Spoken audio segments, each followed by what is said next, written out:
Chapter 2, Section 1. Prince Harry, Matchmaking.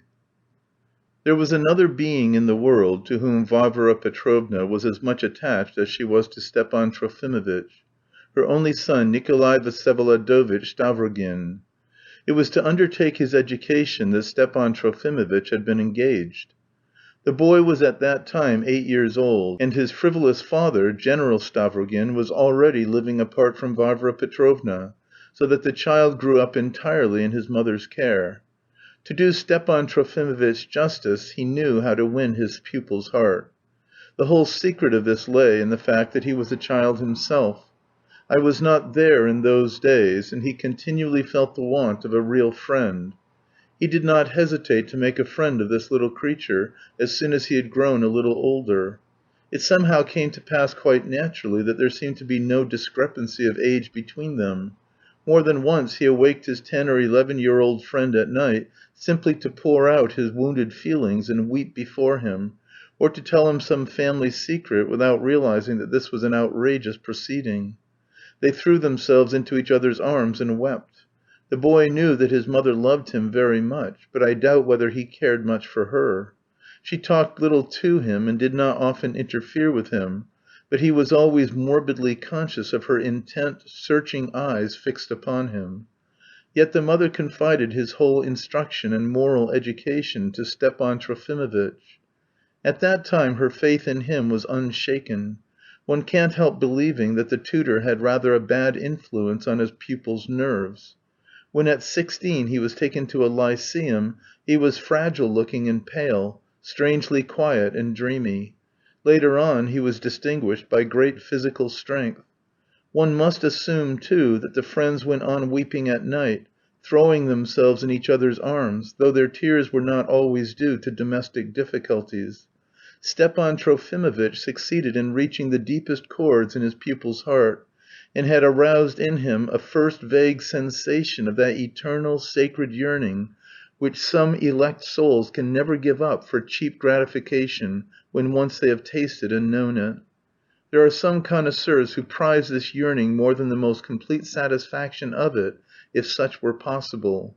But in any case it was just as well that the pupil and the preceptor were, though none too soon, parted. For the first 2 years the lad used to come home from the lyceum for the holidays. While Varvara Petrovna and Stepan Trofimovitch were staying in Petersburg, he was sometimes present at the literary evenings at his mother's. He listened and looked on. He spoke little, and was quiet and shy as before. His manner to Stepan Trofimovitch was as affectionately attentive as ever, but there was a shade of reserve in it. He unmistakably avoided distressing lofty subjects or reminiscences of the past.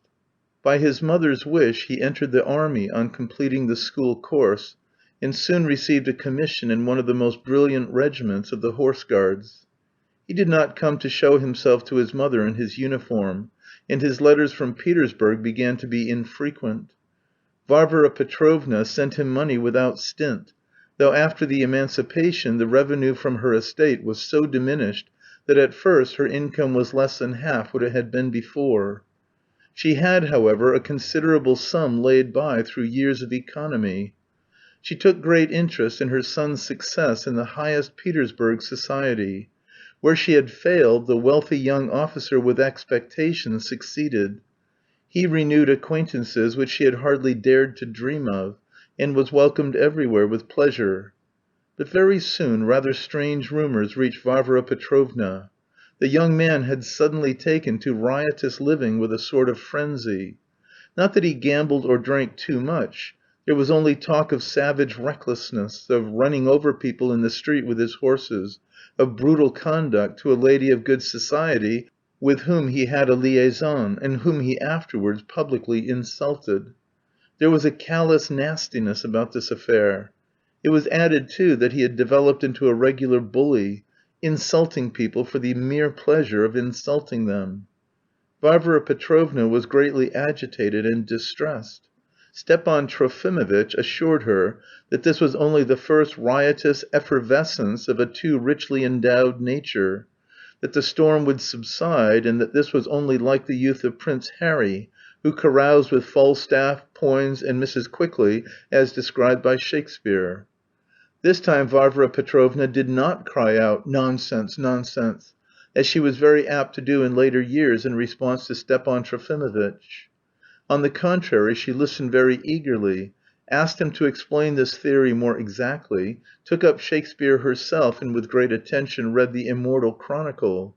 But it did not comfort her, and indeed she did not find the resemblance very striking. With feverish impatience she awaited answers to some of her letters. She had not long to wait for them. The fatal news soon reached her that Prince Harry had been involved in 2 duels almost at once, was entirely to blame for both of them, had killed one of his adversaries on the spot and had maimed the other, and was awaiting his trial in consequence. The case ended in his being degraded to the ranks, deprived of the rights of a nobleman, and transferred to an infantry line regiment, and he only escaped worse punishment by special favour. In 1863 he somehow succeeded in distinguishing himself. He received a cross, was promoted to be a non-commissioned officer, and rose rapidly to the rank of an officer. During this period Varvara Petrovna dispatched perhaps hundreds of letters to the capital, full of prayers and supplications. She even stooped to some humiliation in this extremity. After his promotion the young man suddenly resigned his commission, but he did not come back to Skvoreshniki again, and gave up writing to his mother altogether. They learned by roundabout means that he was back in Petersburg, but that he was not to be met in the same society as before. He seemed to be in hiding. They found out that he was living in strange company, associating with the dregs of the population of Petersburg, with slipshod government clerks, discharged military men, beggars of the higher class, and drunkards of all sorts; that he visited their filthy families, spent days and nights in dark slums and all sorts of low haunts, that he had sunk very low, that he was in rags, and that apparently he liked it. He did not ask his mother for money, he had his own little estate, once the property of his father General Stavrogin, which yielded at least some revenue, and which, it was reported, he had let to a German from Saxony. At last his mother besought him to come to her, and Prince Harry made his appearance in our town. I had never set eyes on him before, but now I got a very distinct impression of him. He was a very handsome man of 25, and I must own I was impressed by him. I had expected to see a dirty ragamuffin, sodden with drink and debauchery. He was, on the contrary, the most elegant gentleman I had ever met, extremely well dressed, with an air and manner only to be found in a man accustomed to culture and refinement. I was not the only person surprised. It was a surprise to all the townspeople, to whom of course young Stavrogin's whole biography was well known in its minutest details, though one could not imagine how they had got hold of them, and, what was still more surprising, half of their stories about him turned out to be true. All our ladies were wild over the new visitor.